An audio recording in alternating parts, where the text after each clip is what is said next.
Assalamualaikum warahmatullahi wabarakatuh. Alhamdulillahirabbil alamin alladzi ahyana fi hadhil hayatid dunya lina'budahu mukhlishina lahuddin. Asyhadu an la ilaha illallah al-malikul haqqul mubin wa asyhadu anna sayyidana Muhammadan abduhu wa rasuluhu as-sadiqul wa'dil amin. Allahumma salli wa sallim wa barik ala hadzal nabiyil karim sayyidina Muhammadin sallallahu alaihi wasallam wa ala alihi wa sahbihi ajma'in. Qala Allah ta'ala fi kitabihil karim, a'udzu billahi minasy syaithanir rajim. Bismillahirrahmanirrahim. Inna aradnal amanata 'alas samawati wal ardi wal jibal fa abayna an yahmilnaha wa ashfaqna minha wa hamalahal insanu innahu kana zaluman jahula. Shadaqallahul azim. Hadirin wal hadirat jamaah salat subuh yang dimuliakan Allah Subhanahu wa taala. Allah berfirman, sesungguhnya kami pernah menawarkan amanah kepada langit, bumi dan gunung. Fa abaina ay yahmilnaha. Semua mereka tidak mau menolak. Kita ulangi, semua mereka tidak mau menerima, menolak. Wa hamalahal insanu. Kemudian amanah tersebut diterima oleh manusia. Innahu kana zaluman.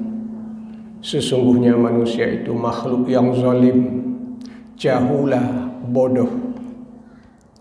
Ini pernyataan Allah kepada kita yang patut menjadi renungan kita bersama.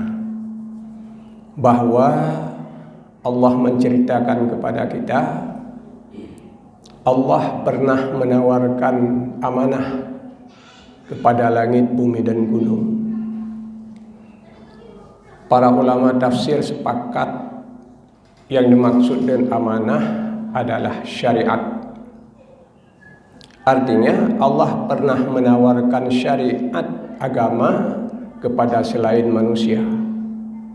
Langit, bumi dan gunung. Kenapa disebut langit, bumi dan gunung? Padahal semua mereka tidak punya akal. Disebut langit, bumi dan gunung pertama sekali karena tiga jenis makhluk ini adalah makhluk yang terbesar secara fisik. Langit, bumi, gunung itu adalah makhluk-makhluk terbesar. Biasanya kalau terbesar itu terkuat. Karena ingin Allah sampaikan kepada kita bahwa syariat yang sekarang diamanahkan kepada kita, langit dan bumi, gunung saja tidak mampu menjalankan amanah. Cuma mereka cerdas. Langit, bumi dan gunung tidak mampu menjalankan syariat menurut mereka, tetapi mereka cerdas. Kenapa kita katakan cerdas? Karena Allah sudah menyebut kepada kita jahula, kita bodoh. Artinya syariat Islam ini merupakan perkara yang amat berat sekali untuk dijalankan dengan sempurna. Sangat berat. Ini yang ingin Allah sampaikan kepada kita. Bukan artinya Allah ingin menyuruh gunung, langit dan bumi, Allah ingin menyuruh sholat. Tidak demikian. Tapi amanah syariat Islam itu adalah perkara yang amat berat untuk dijalankan secara benar. Langit, bumi dan gunung saja tidak mampu menjalankannya. Cuma mereka cerdas. Artinya karena mereka sudah mengetahui apa yang akan diamanahkan Allah itu sesuatu yang sangat berat, mereka dari awal menolak. Dari awal mereka menolak. Ya Allah, kata mereka, amanah itu sangat berat. Syariat agama itu amat sulit untuk dijalankan dengan sempurna. Karenanya dia dari phone dia pegah beg nak amanahkan kepada kami. Beg Nabi syariat kepada kamu. Hai daripada empalo tengah berdosa maksiat kepadamu ya Allah, jangan. Maka sampai hari ini amanah atau syariat yang terpikul hanya kepada dua makhluk, jin dan manusia. Yang kedua ditanya ada empalo tengah yang kedua buah makhluk, jin dan manusia. Wa ma khalaqtul jinna wal insa illa liya'budun, kata Allah. Tidak kami jadikan jin dan manusia kecuali untuk menyembah Allah. Dua makhluk yang mukallaf, jin, manusia. Maka dalam surga, dalam neraka juga hanya dua makhluk. Atau surga tengah cuma jin dan manusia, tidak ada lain. Kalaupun malaikat terdapat di surga bukan karena balasan amal, bahkan sebagai pengurus surga. Mereka bukan untuk menikmati surga. Yang mendapatkan kenikmatan surga sebagai balasan amal hanya manusia dan jin. Tak sedut mantabah surga jin dengan manusia lagi. Demikian pula yang dalam neraka, yang maksiat, yang tidak sanggup menjalankan amanah dengan benar, kata dalam neraka juga tidak lebih dua jenis, jin dan manusia dalam neraka. Tengok, yang lain semuanya mungkin, yang lain sebahagian juga ada, tapi sebagai bahan bakar.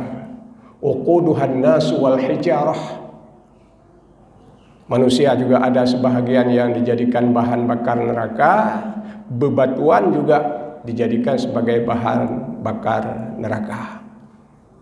Tapi yang diazab hanya jin dan manusia. Kembali lagi kita kepada amanah tadi, bahwa amanah itu amat berat. Menjalankan syariat itu amat berat. Langit dan gunung angkat tangan, jangan ya Allah. Akhirnya syariat itu terbebanlah kepada manusia. Seperti apa yang kita rasakan saat ini. Ada kewajiban sholat, ada kewajiban puasa, haram merampas milik orang, haram melakukan perjudian, zina dan sebagainya. Ada tanggung jawab dengan istri, ada tanggung jawab dengan suami, punya kewajiban dengan anak. Itu semuanya amanah. Maka sekali lagi selain manusia, walaupun dia punya anak, tapi tidak ada amanah. Hewan-hewan semuanya punya anak. Lemau nanu, kambing nanu, tapi tidak punya amanah.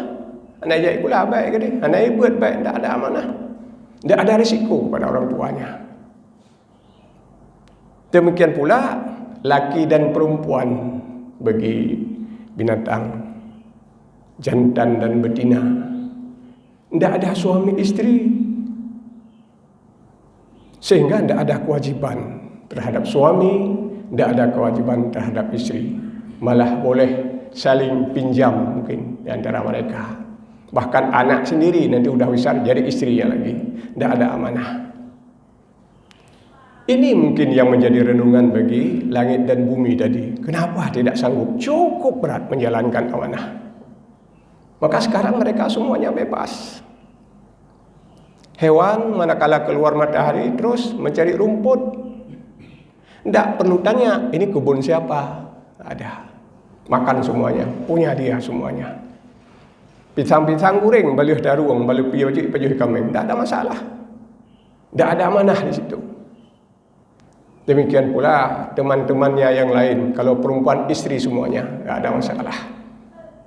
Tidak ada kewajiban. Hadirin yang mulia. Maka akhirnya Allah mengatakan kepada kita, innahu kana zaluman. Manusia itu makhluk yang menganiaya diri sendiri. Katanya urung pohdro gerot. Kenapa demikian? Orang menganiaya diri sendiri artinya orang yang menerima titipan orang lain yang dari awal kita sudah melihat tidak mampu memikulnya. Jadi ini barang ikebah ligop 2 ton. Kita hanya sanggup angkat 40 kilo, 50 kilo. Tapi sudah ada titipan orang 2 ton, kita sudah bilang ya, boleh, tidak apa-apa. Ikebah kelung, jelung ni. Ini zaluman. Barang haid dapat kata terima. Ini hanya diri sendiri. Bahkan Allah sebut kita jahulah, bangai manusia, bodoh. Yang paling cerdas langit, bumi, gunung itu cerdas. Dari awal mereka sudah angkat tangan, tidak mau menerima amanah. Hadirin yang mulia, sekarang bagi kita bukan lagi persoalan menerima atau tidak. Yang hanya kesempatan li, hanya gelak pilihan li Allah bertanya. Yang nak gelak pilihan bak langit dan bumi rujih katerima puhan han ilung haid. Kita hendak ditawarkan demikian. Bukan lagi menjadi pilihan. Tapi amanah sudah berada di pundak kita. Mau tidak mau, kita harus mampu menjalankan dengan benar. Hanali pilihan. Semua amanah yang dipegah di langit dan bumi cukup berat, kita harus mampu menjalankan dengan benar. Amanah dalam bentuk ibadah, ini harus mampu kita jalankan dengan benar. Dan sangat berat. Mungkin kita mengatakan ilmu ke-70 tolong ibadah hana aku yang berat. Kalau puasa seumur hidup hana yang berat. Ya, ini harus menjadi suatu koreksi bagi kita. Igop ipegah berat, kita nyodah pegah hana, nyodah yang benar. Nah, barang kai pedu abina jalan. Hai ibut igop, langit bumi kainya hai ibut 2 ton. Lalu kita mengatakan, kamu but, kadua ton tepo mehana go berat. Nah, ini ada sesuatu yang miss. Ada sesuatu yang kurang. Di mana kesalahannya? Pu betul barangnya hana gohan atau idanyo salah but. Tadi pegah barangnya hana gohan hana mungkin. Sudah ramai-ramai orang menolak dari tadi. Berat katanya. Langit bilang berat, gunung bilang berat. Tapi kita terasa enggak berat. Kalau begitu bukan persoalan tidak berat. Mungkin angkatnya belum benar. Itanyo kardus kosong mungkin yang kita angkat. Maka tidak terasa berat. Salat umpamanya berat itu salat. Tapi itanyo seumur kada semayang hana berat. Belum kita jalankan salat dengan benar. Belum iqamatis salah. Jadi salat bukan sekedar dikerjakan. Maka tidak disebut yaf'alus shalah, mengerjakan salat, tapi disebut iqamatis shalah, menegakkan salat. Dalam kitab fikih disebutkan pengertian iqamah. Apa itu iqamah? Mendirikan salat, memberikan seluruh hak-hak salat. Itu arti mendirikan salat. Kalau sekedar mengerjakan, mencukupkan rukun dan syarat, itu belum cukup. Jadi tanya saya sekedar kasah, kabereh. Tak cukup dengan sah. Tapi yang penting makbul. Kalau sah itu persoalan dengan manusia.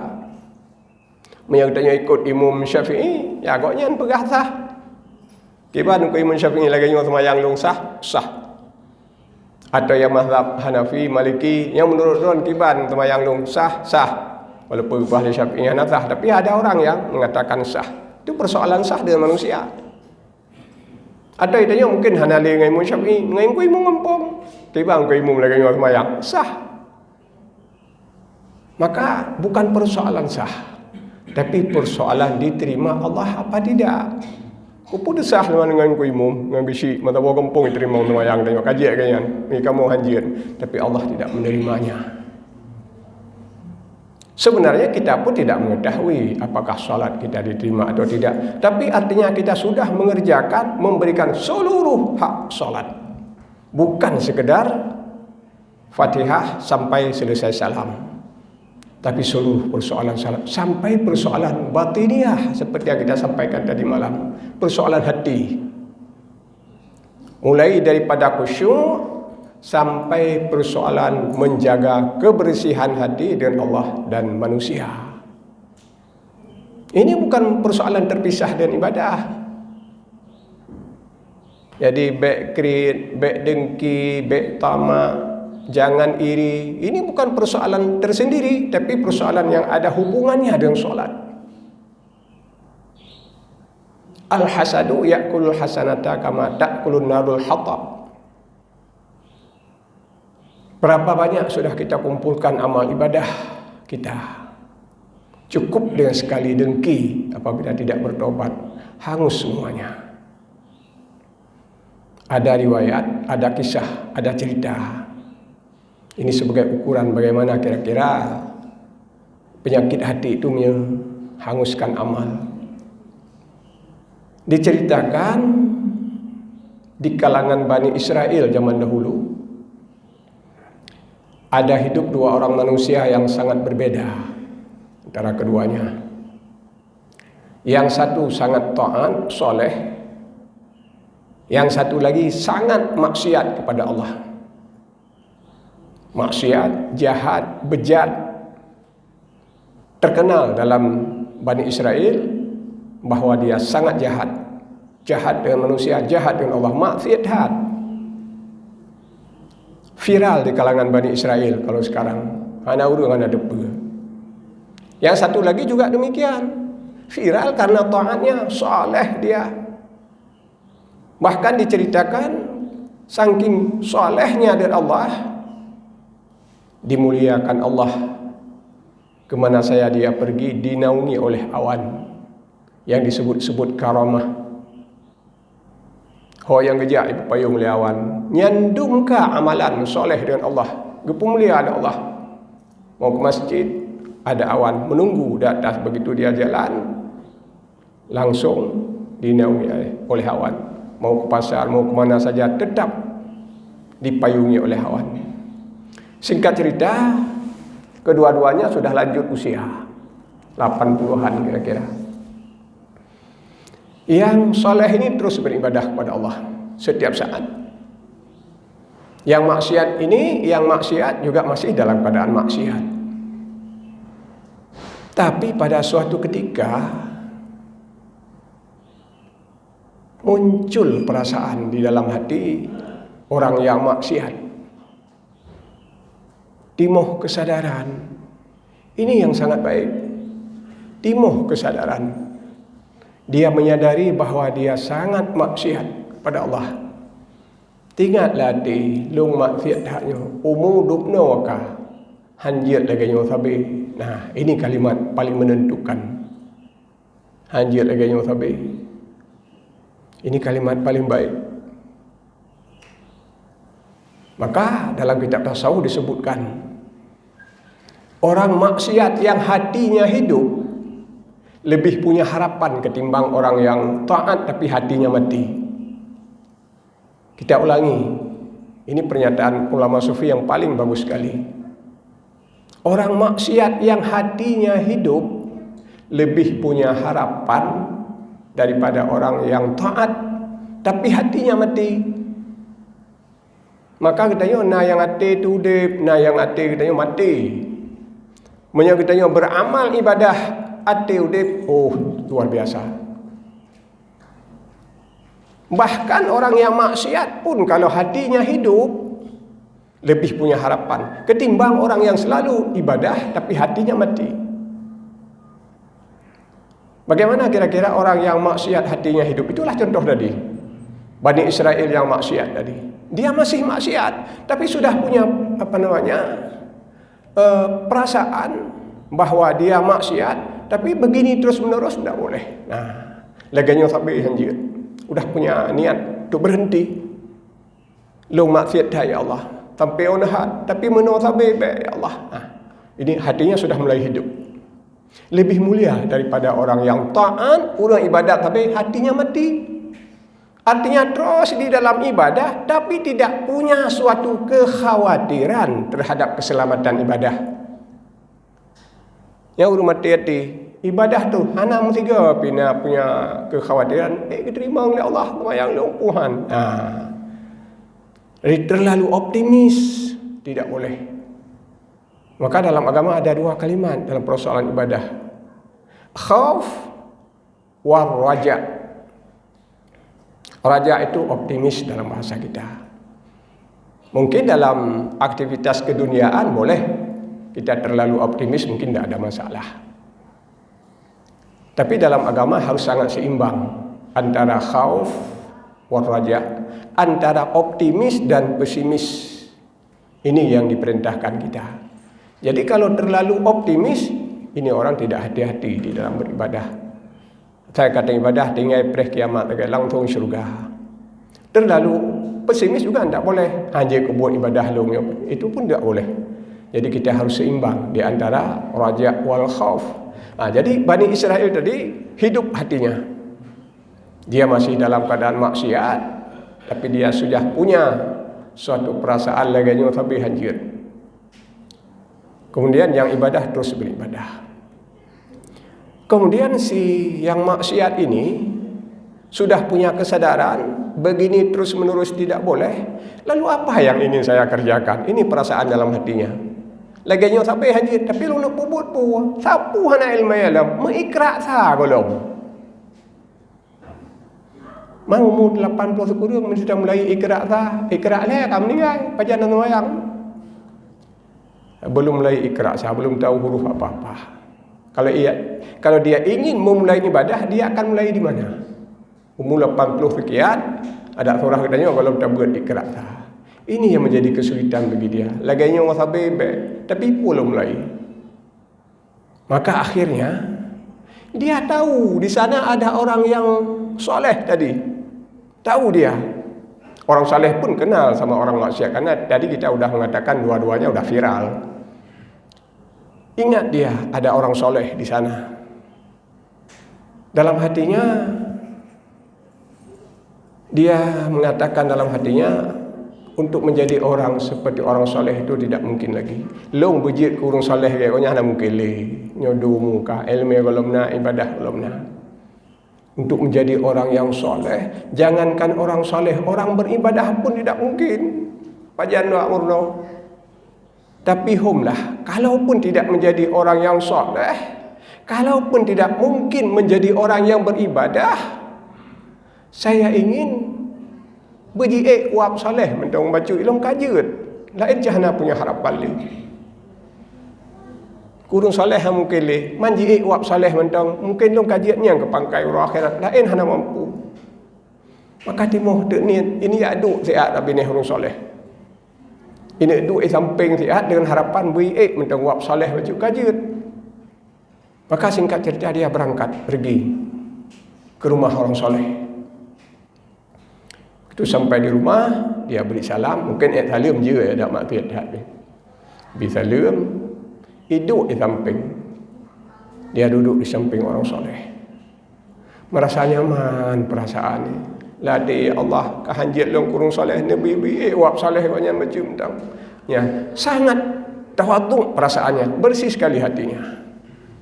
Lain hanya mungkin bubut. Nyoknya lah dua orang soleh macam.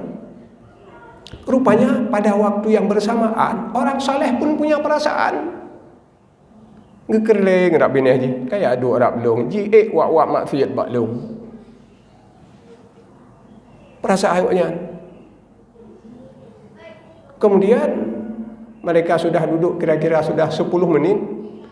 Tidak ada sepatah kata pun keluar dari mulut mereka berdua. Ana apa teman?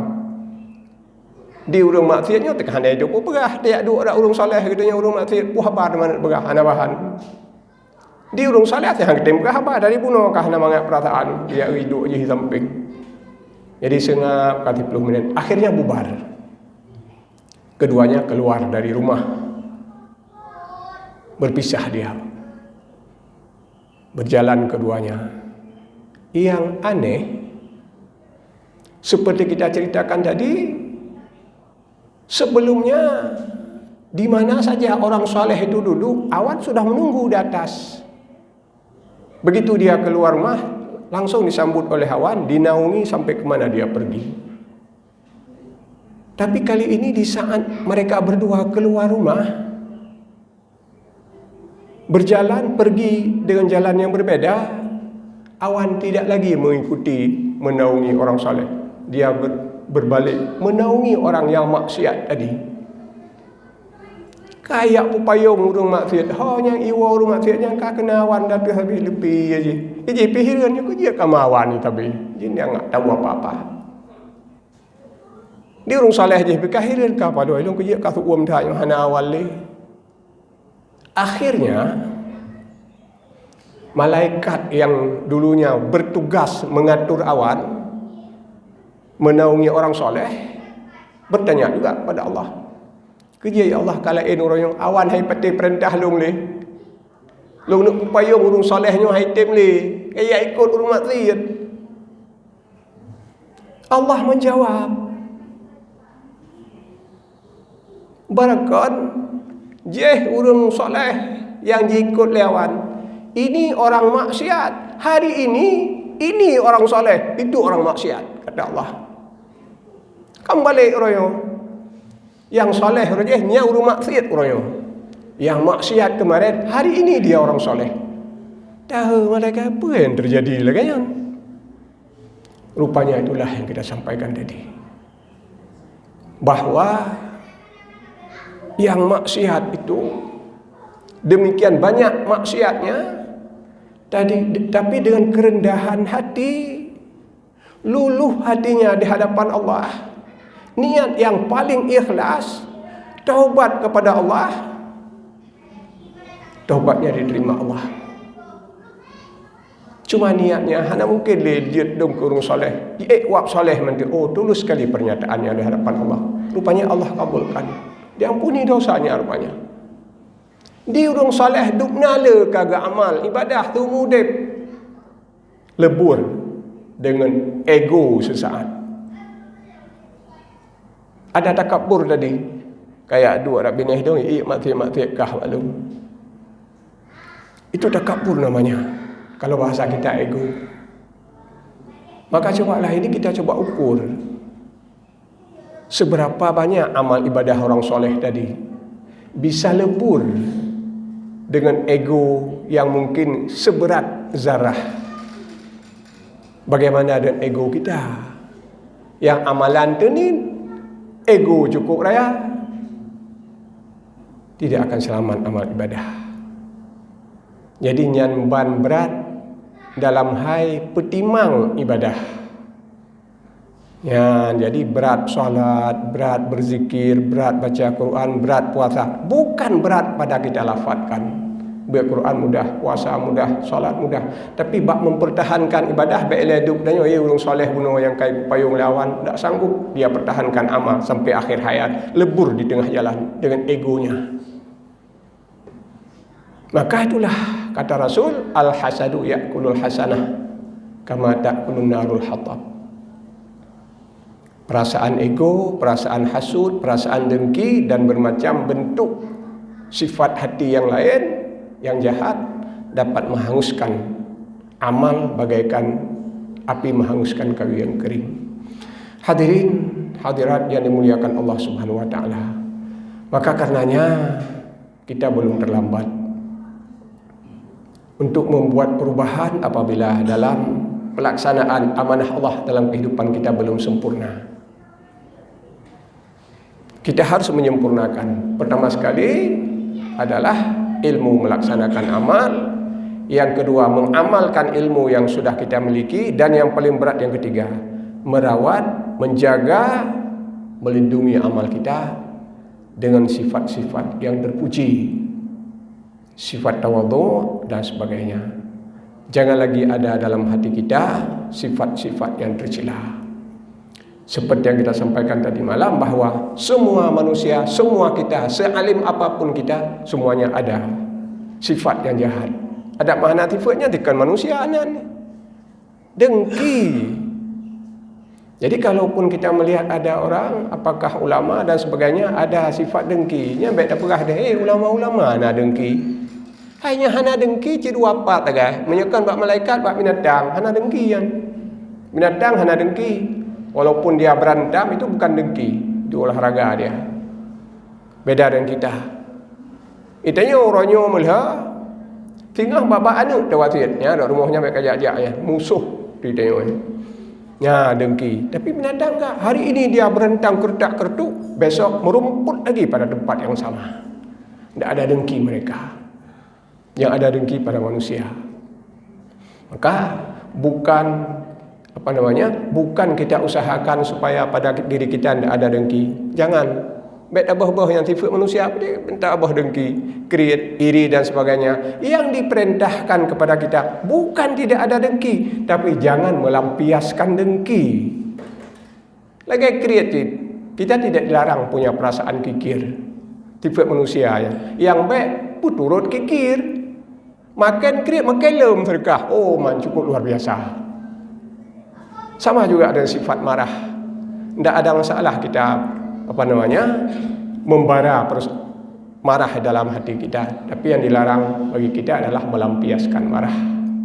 Hadirin yang mulia, maka karenanya akan menjadi renungan kita pada subuh yang mulia ini bahwa setelah kita beramal, beribadah, masih ada tugas kita yang sangat berat, yaitu merawat ibadah kita sendiri, menjaga, menyelamatkan amal ibadah kita dengan bersifat dengan sifat yang mulia.